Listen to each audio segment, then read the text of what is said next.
What is up, guys? Welcome back to Between the Pylons. I'm John Camacho. Thank you so much for watching. This is the New Orleans Saints draft review. This is actually the re-recording of the video because I just did it a second ago and realized I did not have my audio system set up quite right, and I messed it all up, so I have to re-record this, which is fine. I just want to say to all the kids out there, please do not grow up to be a dumbass. I did it. It is not fun. It makes everything a lot harder. But with that being said, let's get started with this video. We're going to start with some of my draft day guidelines. First things first, what was the plan? And for the Saints, I think they were drafting for wants. And what I mean by that is that the Saints came into this draft with 5 picks, right? So they're already kind of down a little bit from the 7 they're obviously already given. And then they leave the draft with 4 picks and give up 2 draft picks next year. So they really attacked this draft and really went after some of the top players in this class. That's fine. That's awesome. I'm really not going to hate on the Saints too much for doing that because, look, they're this close. I mean, it really, over the past 3 years, they are 3 last-second playoff losses away from possibly being in the Super Bowl in 3 consecutive years. So they're still in the precipice. They're still in that window, and I understand trying to add as much talent as you can to get over the hump and win a Super Bowl before Drew Brees retires. Now, I may have some opinions on the players, but just based on this draft, based on the moves they made, they drafted for wants. So not needs, wants. And those wants obviously lined up for some of the needs they had. But I did think it was interesting. We'll get into that a little bit more later on. The second question is, did they draft an offensive lineman within the first 4 rounds? I truly believe you can't name a bad team with a good offensive line. And I think the Saints are really smart about that. They did. They took the first interior lineman off the board, Cesar Ruiz, in the first round at 24 overall out of Michigan. So that they did that. That's a check mark. And then the last one is, did you attack the strength of the draft? The Saints didn't do that. The strength of the draft obviously is wide receiver. Saints did not take a wide receiver. They only had 4 picks though. So I'm not gonna shit on them too much for not doing that. I was a little bit surprised because I think the Saints' depth behind Michael Thomas isn't the best. But all in all, I mean, I don't blame the Saints for going a different direction with that. They did get a pass catcher with a tight end in the 3rd round, so I guess you could count that as at least as a weapon for Drew Brees, but they did not attack the strength of the draft, which was wide receiver. So that's a no there, but that's fine. Let's get into the picks, guys. And in the first round pick, 24 overall, they did take Cesar Ruiz out of Michigan, and this was probably the best lineman in the class, the best interior lineman in the class. This was an awesome pick at 24 overall. Really hits the range of where a really good center guard supposed to be. Every once in a while you see the greats like the Quentin Nelsons that are just like automatic all-stars come out in top 5, top 10. But I mean, the interior lineman is still kind of undervalued. I think it's wrong from a personal standpoint. I think interior linemen probably should be valued a little bit more because nowadays, I mean, defensive coordinators are just putting their best pass rusher on the worst offensive lineman. It doesn't matter if they're a center or a tackle or a guard.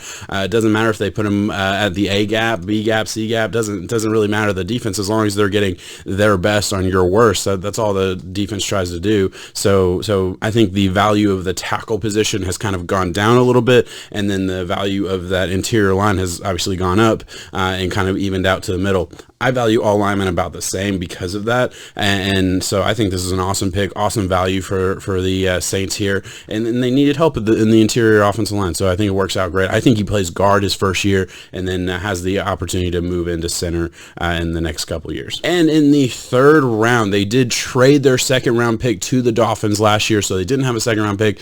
In the 3rd round, they do trade up to pick 74 overall to land Zach Bond, a linebacker out of Wisconsin who was falling. He falls to the 3rd round, and the Saints get insane value for a guy that as he may have been a little underwhelming athletically, but he has an incredible motor, very high production at Wisconsin, and played really well. I think he can come in and play opposite of Kiko Alonso right away. And this is a linebacker crew that just isn't great. I mean, you have some pieces there. I actually really like Kiko Alonso. I don't think he is really fallen off a cliff yet, but he is getting up there in age. And I mean, they definitely need needed some depth at the position, so it made a lot of sense to go linebacker here. And for a guy who was falling so much, I mean, just awesome value for the Saints again in the third round.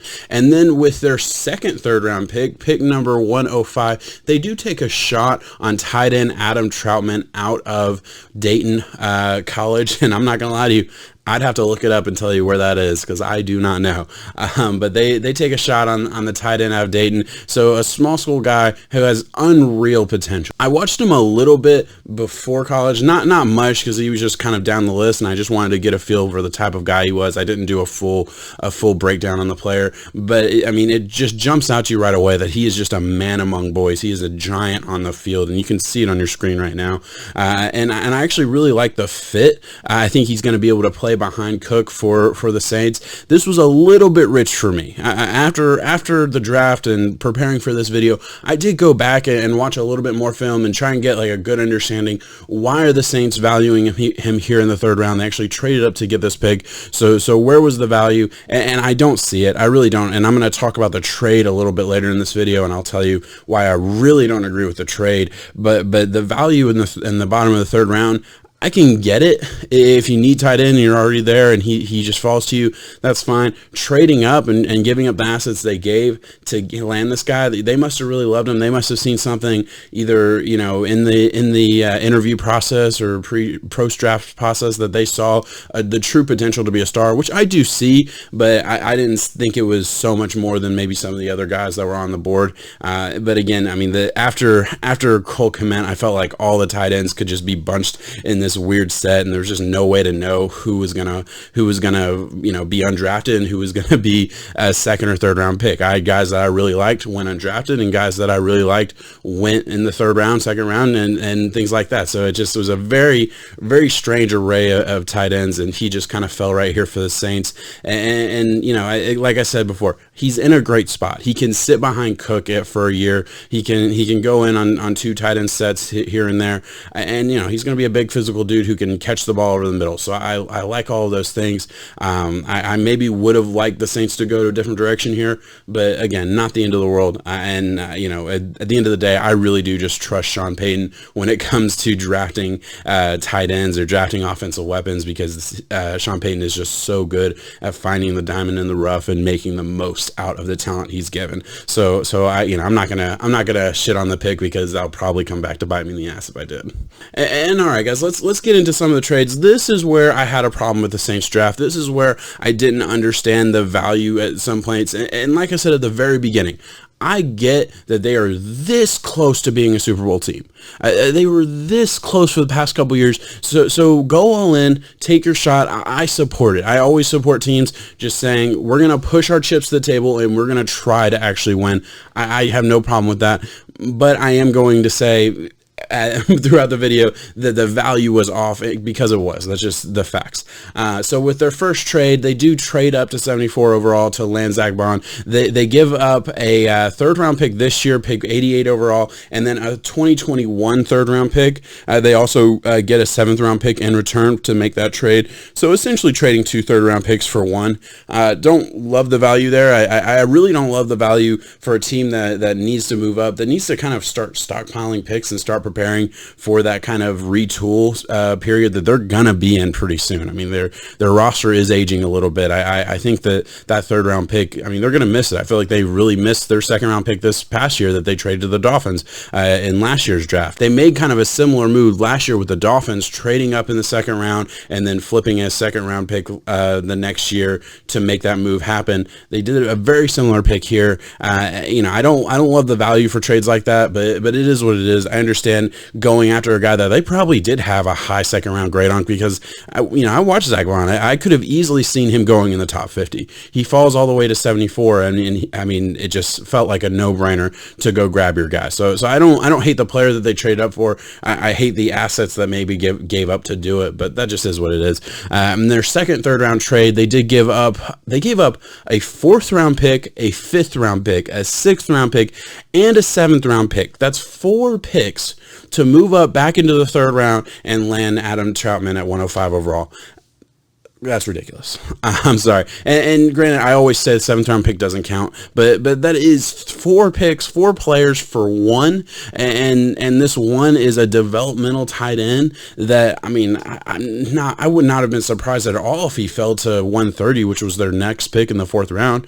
He absolutely could have. And I would argue that there could have been a tight end that was there too that had the physical tools to develop into a star just like Adam Troutman, or at least a very similar mold.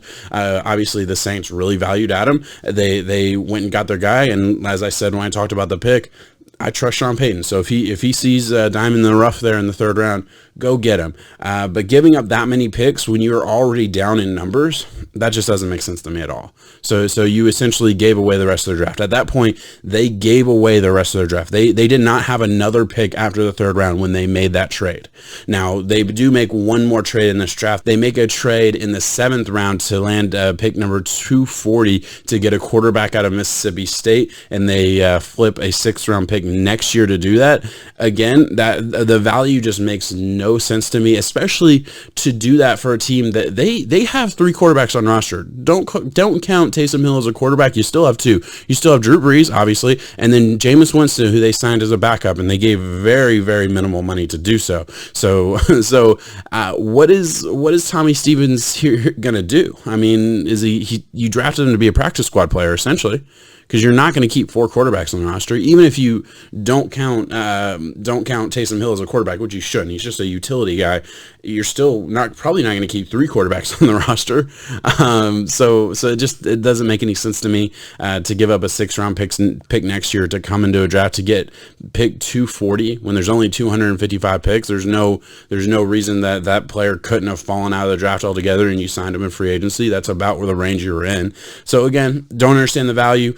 Texans made a great move to flip a 6th round pick this year for a 7th round pick next year. That's great. Saints, again, I'm not gonna complain about the Saints being this close to that next level, but I don't think they took a guy who has any remote chance to add value to their team. But at the end of the day, if Sean Payton saw a guy who should have been gone in the 4th or 5th round and said, hey, I can get him in the 7th, let's do it.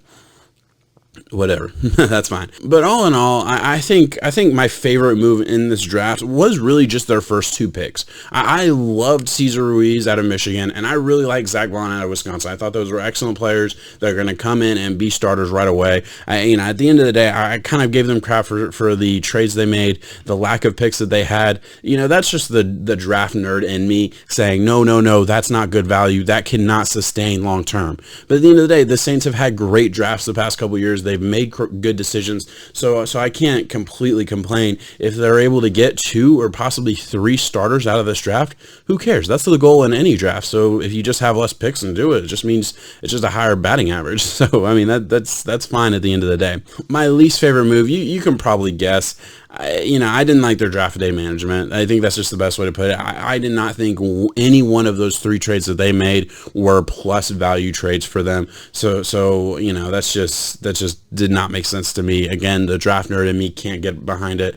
I understand. I really like Zach Vaughn, and they made a negative trade to do it. But hey, they landed a guy that they wanted. Go get your guy. That is what it is. And then my last thing, the biggest surprise is the fact that they didn't take a wide receiver in this class. I mean, just the depth behind Michael Thomas is interchangeable. Very surprised they didn't take any wide receivers, but they probably got a couple guys in the undrafted free agent part of the process. I don't really look into that. That's something that I'll start paying attention to during training camp, if there is training camp and things like that. I don't really worry about them directly after the draft. I just try and focus on the first 3 rounds really. But at the end of the day, I think I could be out there running routes and Sean Payton would find a way to get me open. So at the end of the day, it's not a huge issue at all. And all in all, guys, I am going to give this draft a C+, and I almost gave it a C-, but man, I just really like their first 2 picks. And at the end of the day, what I really should be grading is their first 3 rounds. And I really like the first 2 picks, and I really like the fit for their 3rd pick. So, I mean, at the end of the day, that's what matters matters. That's what people we're going to look back on in a couple years and really focus on as far as grading the draft when it actually matters. Because grading it now, who cares? It's just a free for all on who we think could do well and who, it doesn't matter. But I'm going to give it a C plus.